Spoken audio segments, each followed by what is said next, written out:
बात काफी पुरानी है।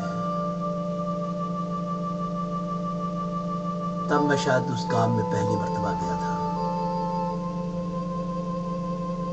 हाँ, और उस गांव के एक छोर पर जहां सारे घर खत्म हो जाते थे, एक झोपड़ी भी थी। शायद उसमें एक बुढ़िया रहती थी, अकेली, बिल्कुल अकेली। शायद उसका कोई भी नहीं था, इसलिए वो अपने आप में ही बुड़बुड़ाया करती थी। कभी कभी यूं लगता था कि किसी को कोस रही है, कभी यूं लगता था कि वो हंस रही है। उसका खुद से बात करना मुझे बहुत अच्छा लगता था। कई बार सोचा कि मैं उसके पास जाकर बैठ जाऊं और उसकी फुसफुसाहट, उसकी बातें, उसका अकेलापन को महसूस करूं, लेकिन हिम्मत नहीं जुटा पाता था। कभी कभी वो एक पानी भरने के लिए पास के कुएं में जाती थी और उस कुएं की तलचट्टी पे बैठ जाया करती थी। कभी कुएं के अंदर झांकती थी, कभी आसमान की तरफ देखती थी। कुछ समझ में नहीं आता था किसको ढूंढती रहती है।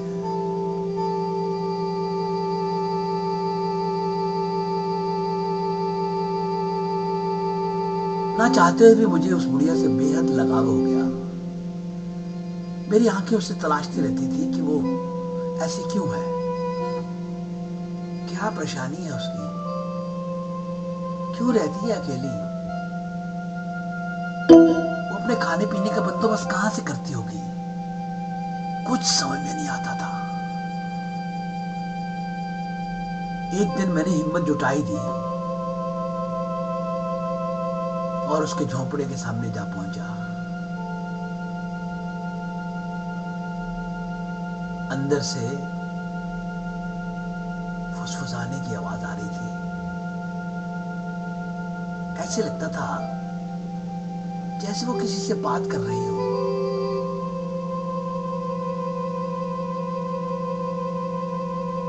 मैं घबरा गया। ये तो अकेली है, और कौन है इस कमरे में, मेरा मतलब उस झोपड़े में, जिसको भाई हमारी भाषा में तो हम कमरा ही कहेंगे। मैंने हिम्मत जुटाई, धीरे धीरे उस झोपड़े के दरवाजे तक चला गया।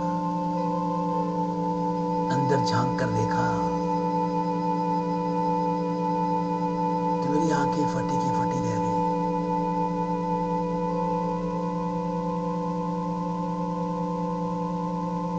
वहां एक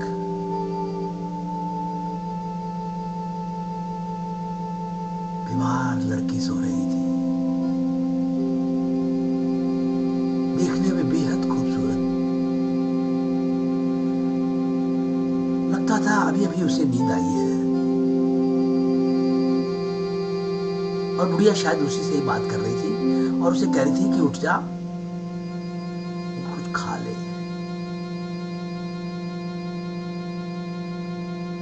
एक छोटा सा बर्तन, उसमें 2 सूखी रोटियां, हरी मिर्च और आधा प्याज का टुकड़ा था। यही था उसका डिनर। हम इतने बड़े समाज में कितने नखरे करते हैं खाने के लिए, हमेशा भगवान को कोसते रहते हैं, हमें कुछ नहीं दिया, हमें कुछ नहीं दिया। लेकिन उस बुढ़िया का घर, उसका खाना, 2 अदद रोटी, 1 हरी मिर्च और आधा प्याज। शायद उसने वो खाना भी अपनी बीमार बेटी के साथ बांटना था। मेरी आंखों में बरबस आंसू निकल आए और मैं औंधे मुंह वापस लौट आया। मेरी हिम्मत नहीं पड़ी कि मैं उससे ये पूछूं कि अम्मा तुम कौन हो, और ये बीमार बेटी जो बिस्तर पे लेटी हुई है ये कौन है। ये सवाल मुझे आज भी परेशान करता रहता है। कई बार सोचता हूँ वापस जाऊं, उस जगह को तलाश करूं, और अभी मुझे मौका मिला, मैं वहां गया भी। मेरा सब्र का पैमाना टूटता जा रहा था। मैं जल्द से जल्द उस झोपड़ी तक पहुंचना चाहता था। तो वहां जाकर क्या देखता हूं, वहां तो कुछ और ही मंजर था। एक बड़ा आलीशान सा मकान बन गया था किसी जमींदार का। झोपड़ी का नामो निशान भी नहीं था। तभी मैंने किसी से पूछा, अरे भाई यहाँ एक बुढ़िया रहती थी, वो कहाँ है। तो सुनकर सन्नाटे में आ गया। पता चला कई साल पहले उसने भूख की तड़प में अपनी बीमार बेटी के चक्कर में अपनी बेटी के साथ ही इस कुएं में छलांग लगा दी। कहते हैं आज भी उसकी आत्मा वहीं भटकती रहती है, लोगों को दिखाई देती है, पर मुझे तो उसकी आत्मा मेरे दिल में समाई हुई है। मैं उसको कहाँ तक संभालूं।